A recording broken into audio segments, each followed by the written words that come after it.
The gymnasium roared with laughter, but not the good kind. It wasn't the kind that celebrated a team victory or the joy of friends sharing a joke. No, this laughter was sharp, cruel, and targeted. In the center of the basketball court stood Emily Carter, a bright-eyed cheerleader with a smile that had once lit up every performance. But today, that smile was gone. Her pom-poms dangled limply at her side as a group of bullies circled her like vultures. "Cheerleader Barbie!" one of them sneered.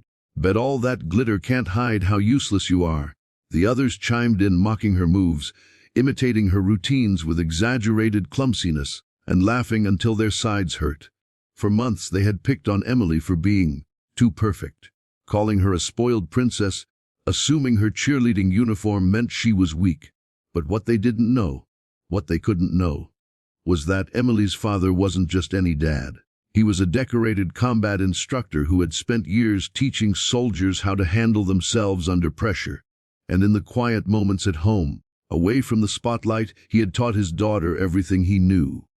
Emily never wanted to use it.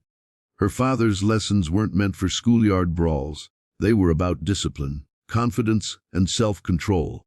But as the taunts grew sharper and the circle around her tightened, she realized she couldn't keep shrinking. If she didn't stand up for herself now, she would always be their target. One of the bullies shoved her shoulder, and the gym fell silent for a heartbeat. Emily's pulse quickened. She remembered her father's words, "Control the moment. Don't let fear make the decision for you." The boy shoved again, harder this time. Emily took a deep breath, straightened her back, and finally spoke. "You think I'm weak? Try me." The gym erupted in whispers. No one had ever seen Emily stand up to anyone before. The ringleader smirked and lunged forward, thinking it would be easy to knock her down.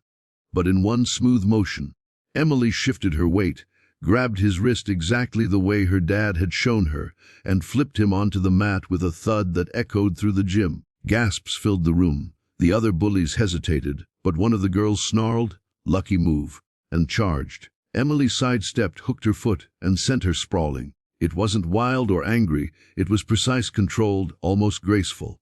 One by one, each bully who dared step forward found themselves on the ground, blinking up at the ceiling, stunned that the fragile cheerleader could move like a soldier. When it was over, Emily stood tall, her chest rising and falling with adrenaline. The gym wasn't laughing anymore. They were staring in awe, the same way they watched athletes sink impossible shots or gymnasts land perfect flips.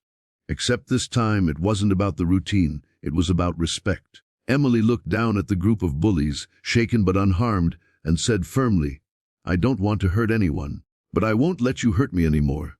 But for a long moment, no one moved. Then, slowly, applause broke out.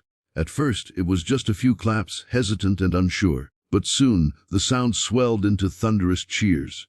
Her teammates rushed to her side, not just because she had stood up for herself, but because she had shown everyone something they hadn't seen before: courage.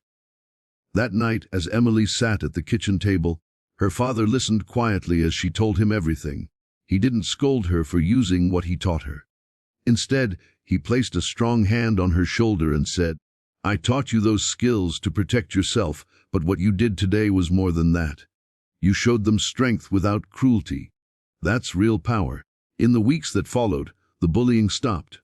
Not because Emily had humiliated them, but because she had shown them there were lines that couldn't be crossed. Some of the bullies even apologized, ashamed of how far they had gone. Others stayed quiet, but they never laid a hand on her again.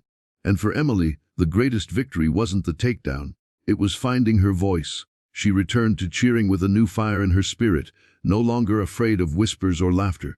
Every jump, every chant, every move was a declaration that she was more than the labels they tried to stick on her. She was strong, she was capable, and she would never be silenced again.